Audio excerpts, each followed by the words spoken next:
Hey everyone, it's Sam and Kristen. We are back for another episode of CQ Off the Clock. And today we're diving back into the Idaho 4 case. There was, as many of you know, newly released crime scene photos. So Kristen and I are kind of going to go over broadly what was included in that photo dump, what our general thoughts are. And there's a lot there. There's about 2,700 photos to go through. So we've kind of gone through them, and some of them are more concerning than others, but we're really excited to get going on this episode. I agree, Sam. And tonight we're not going to speculate. We're going to go through the photos themselves. I think that sometimes it's not what you see in a photo, but what you don't see in a photo. I think that can tell as much as, what we can see. But we're not going to speculate. We're going to go through them one by one. This is the initial episode of the photo dump that was made available to the public on January 20th, and also simultaneously retracted on January 20th as well. Yeah, and just as a reminder to everyone out there, Kristen and I are doing this for entertainment and educational purposes only. We're not making any specific accusations. We're just going through following the evidence that's now being provided. This case still feels far from over for both of us. Even though we have a conviction, it just doesn't seem over. It seems like there's more questions the more we turn. So just in going through it, initial first thoughts, the first couple of pages, Kristen, what did you think of the Prius? Well, first I was kind of confused, right? Because we have that Kay Hogan name, which is not a name that I have heard before. And it's definitely something we need to go digging into. I know there might have been an employee with some sort of agency with that name, or at least Kay Hogan. But I want to know whose Prius is that, and why. It looks to me like it's in a sally port of like a law enforcement. And it also looks like it's been vacuumed. And what is with that glove? Because there's a lot of pictures focusing on this Prius and the contents, or the little contents. And this was something new. Yeah. And I mean, listen, no offense if you have an older car. I personally, I drive a car until it dies before I get a new one. And Kristen knows this about me. So no judgment there, but it did seem a little interesting that it was vacuumed. It didn't really seem like a car that would maybe regularly be vacuumed. I guess potentially if it's like a Uber Lyft, there was Uber and Lyft signs in the front of the vehicle. But it's interesting because we've heard so much in this case about the white Elantra, but not a lot about a Prius. So the fact that that was the first set of images released really caught my attention. And there was also some items in the car. So there is some information out there that this is quite possibly Eric Gower's car. Remember, the private driver. This is allegedly the last person to see Maddie and Kaylee alive. He is the one that picked the girls up from the grub truck and dropped them off somewhere, allegedly near their home. And what I found to be interesting about that scenario is, through the questioning that we've heard between law enforcement and Eric, and how casual and conversational it was, don't you think it would have been interesting to know that they actually searched that car, that it was important enough for them to take that car into custody and actually search it? Yeah, and I think it kind of goes back to what you're saying, is sometimes it's what you don't know. And it's concerning to me when there's a concerted narrative that's only providing certain facts and you're not getting other facts. And that sort of, I think, ties into the general public or people who are hearing about this case to just solve it when they hear a couple of people say this is what exactly happened, because you're not getting someone say, hey, there was a couple of cars we were looking into. One, by the way, was a Prius and one was a white Elantra, or maybe it wasn't even a white Elantra. I don't know, because looking at those early morning cameras makes you kind of concerned that the coloring maybe is off there. But just not having all of that information, it seems like things are being omitted, and we're just getting one single narrative. And the more evidence that comes out, the more it's really clear. Although we all knew it, it's really clear what's being cherry picked. Fit a particular narrative. That's just my thought. And then looking in the car, I don't know why certain things are photographed in the car, but there's a single black glove. There's a black beanie. I don't know what to make of either of those things. What were your thoughts, Kristen? Yeah, the glove was interesting. It seemed, now on one hand, we're in Idaho, it snows, it's cold. It wouldn't be unreasonable or crazy that gloves were found in someone's car, living in the snow. But the fact that there was only one was a little weird. And I agree with you. This didn't look like a car that was detailed on a regular basis or kept super clean. I mean, I look back at my college days and I think all of our cars were a mess. But I agree. But, and then the beanie, it, I don't know. It just, they were focusing on something. Law enforcement was focusing on something because there were quite a few pictures related to that car and the contents. Yeah. So then the next set of photos we get into are from an outside vantage point of the house, and you see some footprints and you also see some blood on the exterior. What did you think about that, Kristen? Well, the footprints, are interesting because I know that there's been a lot of talk and discussion about Vans footprints. Now, they are a unique, the sole of Vans are obviously unique. If you've ever had a pair, they have kind of like the little triangles all over the bottom of it.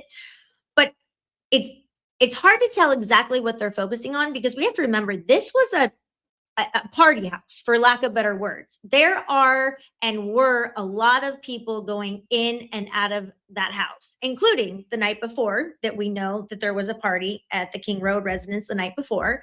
There is potential that there were several people over at that house throughout the night of the crime. And so, do I think that that is absolutely a smoking gun? No, but again, it's something they're trying to bring clarity to.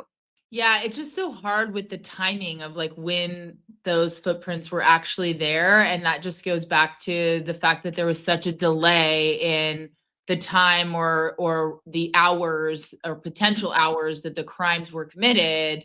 And the time that 911 is that initial 911 call is made. I agree because again, we don't have the specific exact time of when these unalivings took place. I think that time frame is continuing to modify or change throughout the new evidence that we're getting, and I don't know that anybody will ever completely agree with respect to the unalivings. And I think that it was different for the potentially different victims. But because the cops or the police weren't called until 11:55 the next morning, no matter what time those unalivings occurred, we are now hours out from that morning, right? We are now going into the afternoon.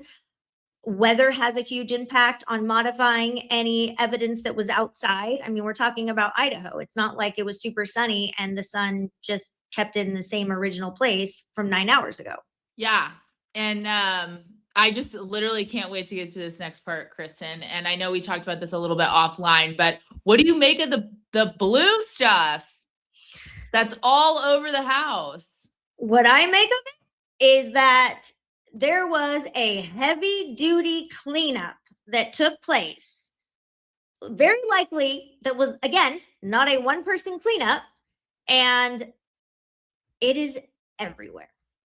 Yeah. And my biggest question is, again, I know that most of the people, if not all of the people watching this, are very skeptical of the prosecution's story about the crime and how the crimes and how they were committed. But my question really is, and I was talking to Kristen about this, is if this apparently happened within a couple of minutes, right, which is what they're alleging occurred, that he somehow, Brian Kohlberger, unalived 4 people that quickly, got in and out of there, then why is there so much visible blood or blood that's not visible to the naked eye until that blue, I don't know what it's called, I'm going to sound ignorant, but the blue stuff to show that there's actually blood there. Why is there so much of that? Why is it so clear that that has been cleaned up? And it's so much blood that you can't possibly say that it was like someone cut their leg the other week and it's not related, like that. It's just way too much. So it's very clearly a cleanup. So now, not only if we're shifting the story, the prosecution has to now show that Brian Kohlberger not only did all of this, but then also is like some sort of wizard cleaning artist that could clean everything up also in under 10 minutes. Yeah, and when you say that out loud, it was kind of funny when you and I were talking about this. You're 100% right, because in my opinion, I don't even think it was humanly possible for one person to do that in the time allotted or the time frame that we have been, force fed for years. But now we're talking about completely cleaning up an entire crime scene. Okay, you have the kitchen where there's a ton of that blue stuff. Okay, it's definitely in the rooms. It's going down the stairwell. It's on the banner. I mean, I don't know how one person would have cleaned all of that stuff up probably in an hour, let alone doing that. So committing the unalivings, cleaning all of the DNA and the blood up, somehow changing from all of their clothes that took place, because we know there was approximately 200 stab wounds, give or take, between the 4 victims, and drive away without leaving a single piece of DNA of himself, from the crime scene in his car or in his apartment. It just, like, say that out loud multiple times. I don't even know how you can convince yourself to believe that. I really don't. Right. And with I think it was 2,790 photos that were released. When you're looking at it, although you can see blood in a lot of the photos, splatter blood. Looks like Xana's room. There's a lot of blood and on the bed and all of that. But when I still look at it and the photos as we're looking at them, two things pop to mind. One is that either part of the crime didn't occur there, and or that there was a cleanup. There's just not enough blood as is for it to have all occurred there without anyone cleaning up, for it to just have happened and then for somebody to run from the scene. That's just my opinion, and I could be wrong, but it just doesn't seem like there's enough there. It seems very clear it's cleaned up. I share the same opinion, Sam. It was one of the first things that I noticed. And yes, we are aware of all of these pictures. We will not be showing any of the pictures that we believe is just not appropriate to share. I want, at the end of the day, we have to remember that there was 4 adults that lost their lives throughout this. And it's my understanding that the families were not aware that these photos were going to be released to the public, which again, have since been retracted. But I don't think it's right for anyone to show the pictures where you can see body parts of any of the victims. But I agree, Sam. That's one of the first things I wrote down going through these pictures was, again, 200 stab wounds, 4 victims, college students. Okay, one of them, we know Ethan's size he's a very large man, and if I'm looking at that red stuff, I'm still trying to figure out why there's not more everywhere. And yes, there's spots on the walls, there's spots on the floor, on the stairwell. But when I think of 200 stab wounds, I still think it would be a lot more. Yeah, which is why I think it has to be cleanup and or partially not occurring there. Maybe a combination of both, but I mean, again, yeah, we're not experts in the amount of blood and all of that, but just it's like basic common sense. It just doesn't add up. And then you add that there's all this blood there that's not visible to the naked eye. Screams to me, clean up. I'm having a hard time ignoring, then circling back to the rest of the case, I'm just having a hard time ignoring that you would need a decent amount of time to clean up. Probably about the amount of time that it would take before anyone got contacted. And I'm not pointing an accusation or a finger at who did it. I'm just saying, sounds like that would be one reason why potentially there would be time for a cleanup. I agree, and everything we're doing is we're following the evidence, right? So if you've been following the last couple of shows we've been talking about discovery, we've been talking about what's next, habeas corpus, what are the other remedies besides an appeal? And if I'm looking at this, with my expert lawyer hat on, if I'm potentially considering taking this on appeal, I would want to speak with an expert that may understand blood spatter, or what can be expected for a crime scene of this magnitude to look, and do these pictures match up, or how much can that expert tell from these pictures that the cleaning actually took place? Because I know in the initial documents that we received following the sentencing, that one of the investigation reports we received from law enforcement very clearly stated that there was in fact a cleanup. No, that you think, why didn't they ask me? And so we're going to ask you, is there something that we haven't covered that you think is important for us to figure out what happened here? Nothing right now. I mean, the only weird thing that we had was that no one took our DNA at the station, which I know you guys are doing now, which I'm totally forget about. But the one thing is about the DNA stuff is Friday night we do have a party, and you have most of those people, but like there's going to be a lot of DNA, and we had parties about every single week. That was normal. We did deep cleans, but like I don't know if you can take away every single DNA just from a deep clean. I don't think you can. So it's just like I hope you find something, but it may be really hard because we have people over all the time. Yeah, when did you do the deep clean? When was? Do you know when Parents Weekend was? Yes, it was the weekend. So that we did the deep clean either Wednesday or Thursday. I think we did both days. I'm pretty sure. Well, what's important is there is evidence in the scene that the offender left, and that's what we're going to focus on. There is. Yeah. And I mean, I think it's very illustrative if you look at these pictures as a whole, the 2,700 of them. There's a lot of pictures. There is throughout the house. There could always be more pictures, and a lot of them seem somewhat redundant, but I appreciate the volume of pictures. But just when you're looking at the volume, you could see that the house, it's kind of a mess. But there just seems like there's a lot everywhere. And that's the thing that sort of, I don't know if it stresses me out or it piques my interest, because there just seems like there could be potential evidence all over in each one of these photos. When you're looking at it, it's like, was every single thing processed? Because there's a lot there. They're college students. There's a whole bunch of people living in a very small house. Well, if we look at how some of the chain of custody of some of these very vital pieces of evidence were handled, my suspicion or speculation is that no, a lot of this stuff was not tested for whatever reason, right? We have Dylan's sweatshirt. Can I have it back? And then we have the 1112 SD card.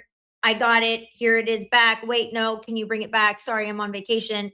You know, we have all of these very concerning chain of custody issues, but I agree. And again, we spent so much time at the beginning, or law enforcement, of who knew the code to this house. I mean, I think more importantly, who had been in that house within, the 3 or 4 days leading up to this fateful day, because there were a lot of people in and out of this house. And there, again, it all goes back to all of these people being cleared almost instantaneously without going through the data, in a forensic manner. It's just hard to wrap your head around. It really is. Well, how about this? I know I keep going back to what the prosecution claims happened, but that seems very important to me, because that is the story in part of how we get to the guilty plea that we have today, right? That's the position that we're starting from.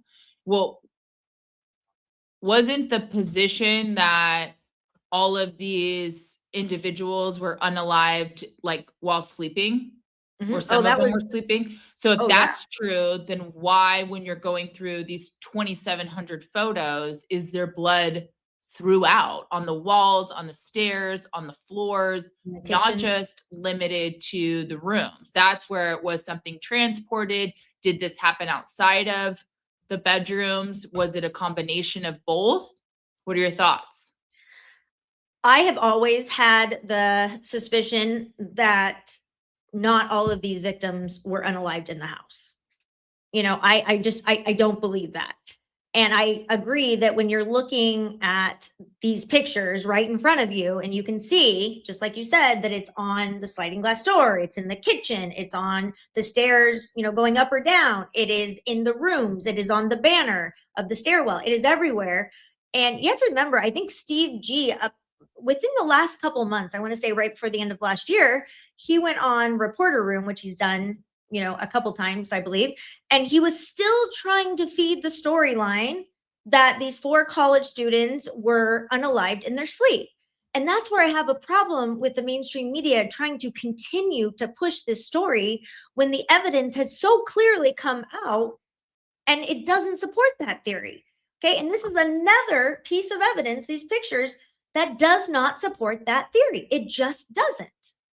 And Sam, why do you think that potentially they would still continue to try to push that storyline? It's difficult to speculate on that for me. It's just seems hard for me that the storyline as presented by the prosecution is at this juncture believable, right? Even if you believe that you have the right guy, like assume you believe that, right? I have a different opinion, but I mean, I don't know. We all don't exactly know what happened, but assume you believe that you have the right guy and that nobody else was involved. Okay, well, again, I disagree with you, but okay. But assuming that, you can't still be following this whole storyline. The storyline still just doesn't add up. The evidence doesn't fit into the puzzle piece that everyone is trying to kind of push to the public. Nothing to see here. Here's what happened. Here's the timeline. Here's the evidence. Let's ignore all the other evidence. Don't pay attention to that. Just pay attention to this. This is exactly what happened, and it just seems very clear that that isn't what happened. Even if you believe in your heart and soul it's the right guy, which is that's hard for me to believe too, based on everything that we see. So I don't necessarily know why, but I have a hard time with the credibility of believing that anyone would really believe that that set of facts, even if they desperately want to believe that that person is the person responsible. I agree. I agree. And I think it was a lot easier to believe that storyline when the non-dissemination order was in place, because I keep going back to, if we would have had all of this information as the trial was moving forward through all of the different phases, uh, this would have been completely different, right? But now we're getting all of this after the plea, and it's like, holy cow. But when you don't know that information, it's potentially easier to follow that storyline. And I Yeah. think that the Gonsalves have been somewhat crucified in the media for being so inconsistent. And I think that they have. They've been all over the place. And so my minimal speculation is minimal speculation. So my guess is that they are likely still trying to continue and push that storyline to maintain consistency. But it'd be a lot more believable to me that as this information has come out, that the storyline does change a little bit here and there. And that's not what's happened. And we've talked about this before. We have the victims' families and mainstream media doubling down and further digging, their feet into the sand. And I just find that really hard to believe that nothing has changed in light of all of this new evidence.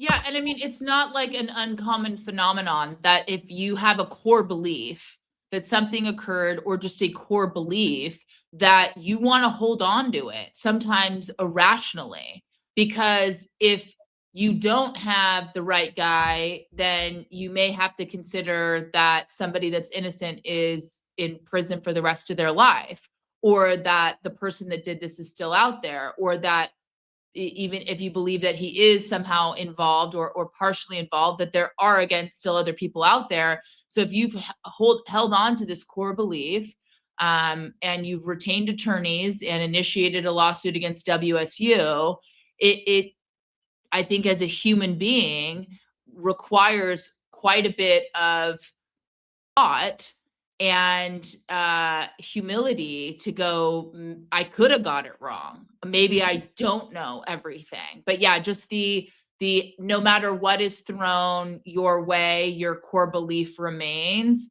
Like, again, I don't think that's uncommon, but that's not necessarily supported by the information that we all have. I agree. I agree with you. And it is wild to me how many of these big mainstream media content creators, these huge channels, it's like they're just continuing to move on without even addressing any of this information, which makes me have even more questions. Because if you really want to continue that storyline, you need to come out and say, yes, we have received this, or we've watched this, or we've listened to this, and this is how our storyline still fits. But what we have here is people are just pretending like this evidence doesn't exist. It's crazy to me. Now, there was a couple other observations that I think we should just talk about briefly that were evidenced by the pictures. And I one of them was, and one of them that I see, which is reaffirmed with a lot of the discussions we have, is that this house was pretty lit up. This was not where it's entirely all black and you can't see anybody or anything. And it would be very possible not to be able to have a good look at a perpetrator or perpetrators.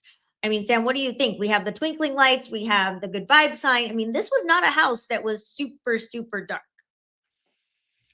Yeah, it doesn't appear so. I mean, of course, there's always the potential thought that everything was turned off, but it seems like it's small enough that even a small light in another room might illuminate the neighboring room. And there is a lot of twinkle, there's a lot of potential light sources there. I recall that Dylan couldn't quite remember whether or not the lights were on or off, but I don't know that that statement has a lot of credibility. I don't know that she believes it has a lot of credibility either, because she's not sure if she was dreaming or not, and or if it was true or not. But I mean, the fact that you could actually physically see someone, even again, assuming you believe that that person was sleeping, which is hard for me to stomach that being true. But if you could see them, then it sort of suggests that you certainly could see them because there's light and it's a small area with a lot of potential light sources. And another thing I'd be curious to know is around that time of year, when does the sun start to rise? Yeah, and I remember at some point I actually researched that because I was genuinely curious, and I can't remember. This was probably, gosh, probably close to a year ago that I actually researched that. I'll have to go do it again. But I agree, and we know from some of the social media pictures or videos that have come out, since this horrific attack, and those lights are evidence that they are on. Obviously, early in the morning or late into the evening, depending what time you're looking at. But I thought that was a very telling piece of evidence from those pictures. And I know a lot of people would probably just scroll, scroll, scroll. But by those twinkling lights being on, this is a very small house. I know people think, oh, there's so many bedrooms and all of these people live here. But first of all, this house was so poorly built. I mean, it looks like there was just do it yourself add-ons, done to this house is another thing I noticed. But this is a small house. It really is. And twinkling lights can probably illuminate a whole big area right there. But I think that the part also about the small nature of the house, just it goes back to the how could you possibly really hear what was happening, especially if like a neighboring camera is picking up pretty horrific audio. And then also, although there's not so much blood to support that there was either that there was no cleanup. I think there's a cleanup or it's partially outside of the house that this occurred. There is enough blood to notice outside of the rooms. There's enough blood there to realize that there's blood everywhere. So when you're talking about like when to call 911 and what's going on and the confusion and things like that, I struggle to find any way to reconcile that to have it make sense. I have that exact note on my notes as well. Is, we can see Xana's room in these pictures, right? And clearly that, as Sam just mentioned, was probably the room that had the most red stuff, right? It was pretty hard to look at a few of them. But what I also noticed with the way that her body was laying, and we could obviously see some minimal defensive wounds with the pictures that should not have been released to the public. And again, we will not be sharing those. And everything on here is limited to our opinions and our speculations based on the information that has been provided. But it goes back to the fact that Dylan is right down the hallway and clearly says that she thought Xana was passed out. I just keep going back to there is no way that she didn't see this red stuff. There's no way. There is no way that she looked down that hallway with what we are seeing in these pictures, which clearly also represents an attack, right? There is things that are out of place. There are things knocked over.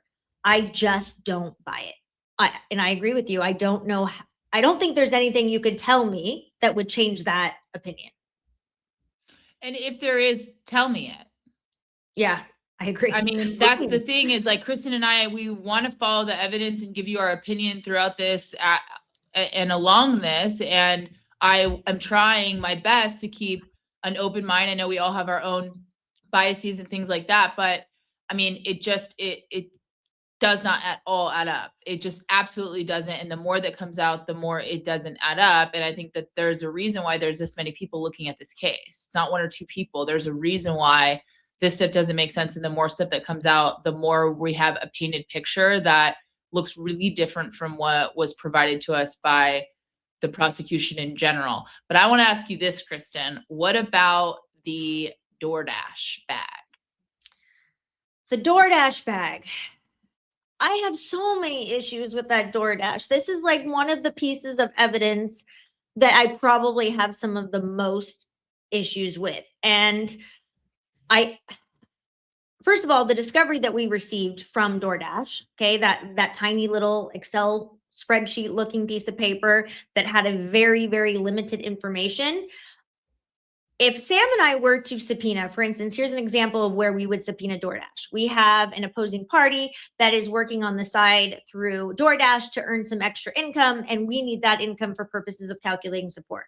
For those of you that don't know, Sam and I are certified family law specialists. But the example that I'm giving is if we were to subpoena those documents, and that was what I received in response from the custodian of records at DoorDash, oh, they would be getting a whole lot more from me, because you want to see so much, not just that the order was delivered and this is the time it was placed and this is the time it was received. Okay. It also looks to me, now I don't want to get crucified for putting this out there, but the sauce with respect to the plate of food, okay, it looks like there's like a couple curly fries. If I'm looking at that sauce, again, don't kill me, people. If I'm just throwing this out there, it looks to me like that sauce is from Taco Bell. It looks like that orange packet sauce. Now, I haven't had any hot sauce from Jack in the Box in probably a couple years. So if their hot sauce is orange as well, then you know what? I will own it. And I will say, I was just speculating on that. But how do we know that that was the food that she ordered from that night? If this was ever even a real DoorDash order. I personally think this whole DoorDash thing is so sketchy and so sus, as my kids would say, sussy. I got a million questions about that DoorDash. I think it's a red herring.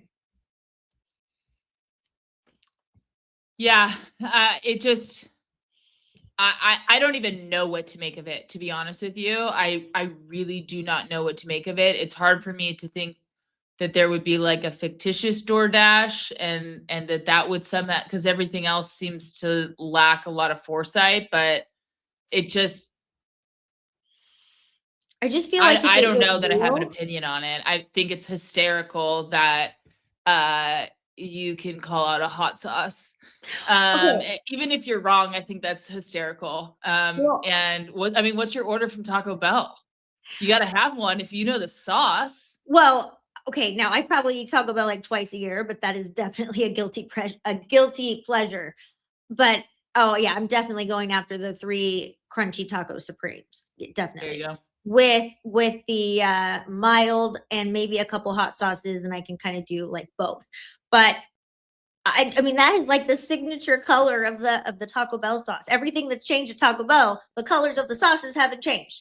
So I would have to admit that I have spent many hours, way too many hours of my life thinking about this DoorDash order. But I think if it was really as true and authentic as it is claimed to be, where is the picture of the food on the porch? Okay. That's pretty standard.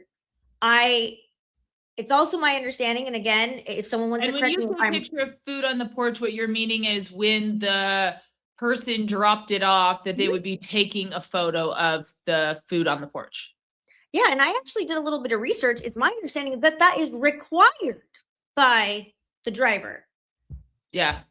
Well, so yeah, pro tip too, if you don't want to be in that picture, wait till they walk away before you open that door. Oh yeah, I got some not so favorable pics between Amazon deliveries and DoorDash deliveries of not super flattering pictures. But where's that picture? I am just not convinced that whole timeline of events happened as it's being portrayed. Again, probably have more issues with me personally focusing so much on that than there is actual evidence with respect to the DoorDash. But it has kept me up many, many, many, many hours with respect to that. All right. So before we wrap up, I know we'll probably do another episode on this, but the other two items that I really want to talk about are obviously the knife sheath and then the other knife that's found on the beer pong table. So Kristen, starting with the sheath, what were your initial thoughts? Oh, my initial thought is how in the world was that overlooked initially? Okay. Because it is right there in plain view, plain sight. And I don't know how a group of people, because there was definitely more than one law enforcement person in that room. Okay. It was probably a collective group of people that there was probably a photographer there. There was probably detectives. There was probably some, higher ups within the Moscow PD and potentially other people. But my guess is there were a handful of people. And we can see that from the body cams that we've been watching over the last 2 years, that many people have gone in and out of that house. But the way it was described, how it was found later, not initially, it just doesn't make sense to me, because that sheath, the way it is presented in those pictures, is saying, grab me, I'm right here. It is not hiding. It is not, it is in plain sight. So that was one of the biggest things I took from those pictures. What about you? Call me irrational, paranoid, all of the crazy, total speculation, but it just looks placed to me. It's like one of these things does not belong. It just looks placed. There's nothing that really supports that except for your comment on not initially finding it, but it has no visible blood on it, and there's blood splatters everywhere. Like, it just seems like something that doesn't belong.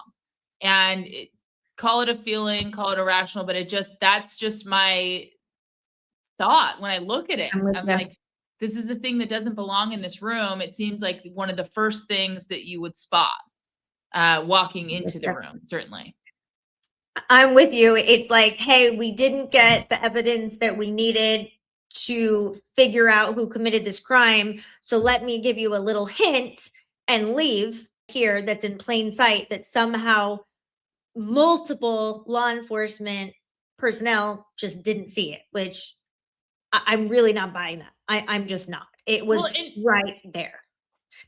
I always like to play the assumption game, and it's like, okay, assume you didn't see it. Assume you didn't initially see it. Assume there's nothing nefarious about it. Like, okay, then we still have to go back to like that the investigation wasn't thorough and proper, because you're obviously not really categorizing and thoroughly going through a crime scene if you're missing something that is located on a bed where you have not one but two victims. So that's like the primary area. We're not talking about like a closet down the hall that no one would have a reason to really look in. We're talking about like one of the alleged principal areas where not one but two people were unalived. So that to me would be, of course, an area that should be thoroughly processed no matter what. I mean, it all should be thoroughly processed, but that's just my thought. Simply wasn't done, but yeah. So we have one of two situations. One, cleaned. Okay. If it was used to commit those 200 stab wounds, it was thoroughly clean and it was consistent with a cleanup that has very clearly took place. I don't know that anyone who even follows this case and believes, and again, everyone's entitled to their own opinion. I just always ask those people that do have such firm opinions, have you actually really objectively looked at this analysis and this evidence? But I don't know how anyone could really come to the conclusion that this house was not cleaned up. Everyone is saying this house is cleaned up and it's noted in the notes, but it would have been covered in blood and red stuff based on what we're seeing in these rooms if that truly was the weapon. And the other alternative is it wasn't used in the crime and it was simply planted there. Yeah, or it flew in through a window. we have a little bit more to get through, but we wanted to get this one out just because all of these pictures were released and there were a lot. And now that we've kind of seen the surface area of all these pictures, now we can actually start going back and really diving in and figuring out what these pictures are. But there was one last knife that we saw, Sam. Yeah, so for me, what's just strange, I don't know that I got anything from just viewing the picture of it. It just seemed like a steak knife or a knife you'd have in a butcher block. I think Kristen said an Outback Steakhouse knife or something like that. But to me, it didn't really spark anything. At least the picture didn't. But it still, in my opinion, is odd that you would be picking up anything in a crime scene. And if you didn't know it was a crime scene, but you're picking up a knife because you thought that there was a concern there, that's very different from thinking somebody's passed out and needing to call 911. So which is it? I don't know that having both of those feelings would make sense. Somebody is unconscious and you need to protect yourself. You're confident enough that you can protect yourself with a very small knife. And I think that normal, and I get it, everyone reacts different, but like if I walk in somewhere and I think there's a perceived threat, like I'm going to call who I need to call to have them do that job, because I don't do that for a living and I'm scared. So that was interesting to me and remains interesting to me, but I don't know that I got much out of the picture of it. Yeah, I'm in the same boat. It looks like a kitchen knife. I agree in the sense that if Hunter was going over there because the girls were terrified, it goes back to the story just not making sense. And I went to the kitchen and grabbed a knife from the drawer because I didn't know if someone was still in the house or not. And I grabbed the knife. It's probably still on the little table they have in the living room area. Downstairs? Like in the middle, like where the kitchen level, that level. There's like a little area there. Yeah, So there's an okay. area, and I put the knife there after, but I grabbed the knife and I went into the room and I checked like the closet and everything to make sure there was no one in there, and it didn't seem like anyone was in there. And then there was a knife on the floor, right? Immediately when I walked in. So explain to me.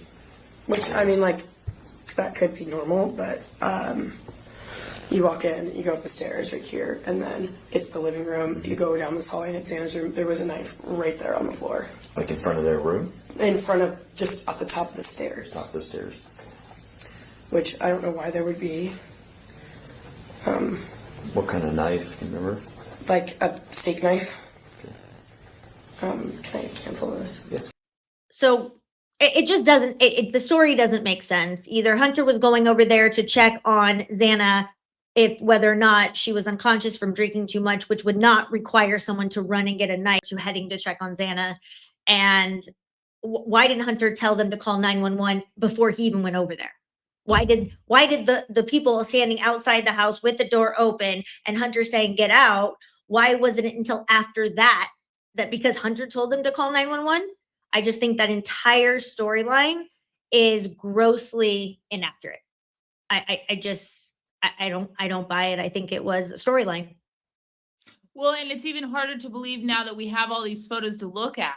So it's like, I want to do this too. I want to start going back through these interviews, the more information we get out, because it does, I know that we had credibility issues before, but it does raise all those red flags to me yet again, because now we really have the scene and what it looked like when it was being processed, and what was cleaned and what wasn't cleaned, and where the lighting is and all of that stuff. So I think it would be interesting to go back through those now that so much more information has been relayed to the public. Yeah, and some of those stories or some of the content from 2 years ago that everybody thought was so wild and crazy and tinfoil hat status, when you go back and look at some of it now that we are not speculating so much on what the crime scene looked like, or how lit up was that area, or how far was Dylan's room from Xana's room, all of these pieces of information we have a lot more on now. So I agree, and I've actually started doing that with some key people that were actually rumored to be involved from 2 years ago, go back and start listening. I think that things are starting to make a lot more sense now that we have all this information. Shoulda, woulda, coulda. There's so many things that I wish were done better. I continue to think that the level of negligence that existed with handling this case, it was just extreme. It really was. Yeah, and I think it's important to understand that this case is far from over. It has been far from over. And I think it's important that these questions are still coming up. And I know that some of them are repetitive, but I think they're repetitive because they're important. And everyone is noticing the same inconsistencies and the same issues. And, I really hope that this somehow gets reconciled and that we can make better movement on this case, candidly, because I do very firmly believe there's a reason why so many people are following this case and why we have yet to be released with information where we go, you know what? Maybe we've been wrong this whole time. Maybe they got it right. Yeah. I've yet to have that feeling. I've yet to even kind of have that feeling. I would Same. encourage someone to allow me to have that feeling, but nothing points to that. Nothing has pointed to that. And there's so much that points everywhere else. No, I agree with you, Sam. It's going back to that rock and looking underneath it and just saying this still doesn't add up. And I think to this day, we still don't know the other unknown male's DNA. We just don't. Yeah. And that's the big point that you've continued to make. And I think it's a huge point is, there's plenty that we don't know still. And that is arguably not always more important, but often more important than the evidence that we even have. I mean, and this is just the stuff that we know was in play really during the prosecution's case and during this potential as it was leading up to a trial. There's so much more other information out there that probably wasn't actually collected and is equally important. So hopefully we'll get through that. But thank you so much for listening to us and for tuning into our channel. Please like and subscribe. Again, just as a reminder, Kristen and I are California family law specialists. We're not accusing anyone of anything specifically. We're just going through and analyzing the facts and the evidence.